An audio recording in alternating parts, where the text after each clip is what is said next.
SEBI invited a bunch of senior editors for a discussion on what it has done so far, and more importantly, what are its goals for the next few months, actually for the remaining part of FY17.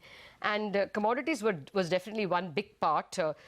They believe that they have now almost introduced the same risk mitigation principles and safety of trading principles in the commodities market as they have introduced, as they already had in the equities segment.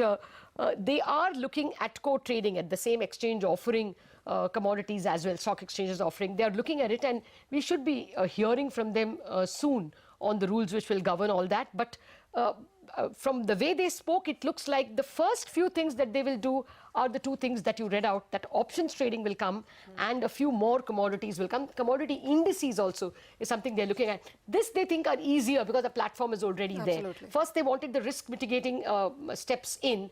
Now that they are more comfortable, and you know that Ruchi Soya order also came, they were very forthright that now we are very sure that we have the same risk mitigation principles and surveillance levels that we have in the equity market, and they will then do the products, and then the other things like allowing exchanges to offer commodities along with stocks. All those are the latter part. The first part is you're going to get these options. But I was more impressed by what SEBI has on the stock exchange plate itself.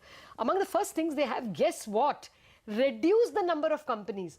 I mean, they were ashamed that we are always talking about 8,000 companies listed and stuff like that. Nobody has a clear count. They said, what we want to do is that there are about 1,200 companies which have been suspended for 7 years. They've not been traded. They're going to force the promoters to give an exit option to the investors.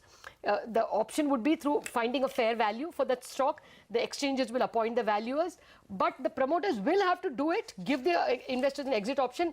Otherwise, they will go after them. And they seem determined to do that. Don't allow the directors to get directorships in any other companies.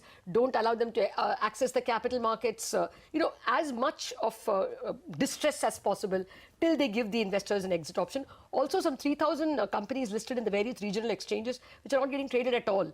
Even over there, they're going to force this. So expect 4,000 fewer companies to be listed very soon. So is it like a cleanup that you see? Cleanup. Absolutely, yeah. That is the word. Their main goal is that rules are in place. Now we want to see them implemented. That is the goal for 16, 17. So this is one part. And the other thing which I thought was very dramatic, there is a lot that they spoke to us, but I'm just giving you the more dramatic parts. One is that the number of companies to be reduced. The other is that they will even go after the auditors. I mean, you can wait for the ICAI to move against the auditors till kingdom come, but they said if there is clear and persistent evidence that the auditors are hand in glove with an errant promoter or an errant company, we will go after them as well, which I think is a determination whose time has come. And then a lot of other cleanup in terms of cybersecurity and algo trading discussion paper, which they have planned, because that's another point. Is it a systemic risk? They want to ask those kinds of questions, but that's a discussion paper. So, I mean, a lot of interesting things coming from SEBI. Most important among them, fewer companies. Yes. So, better surveillance, more determination.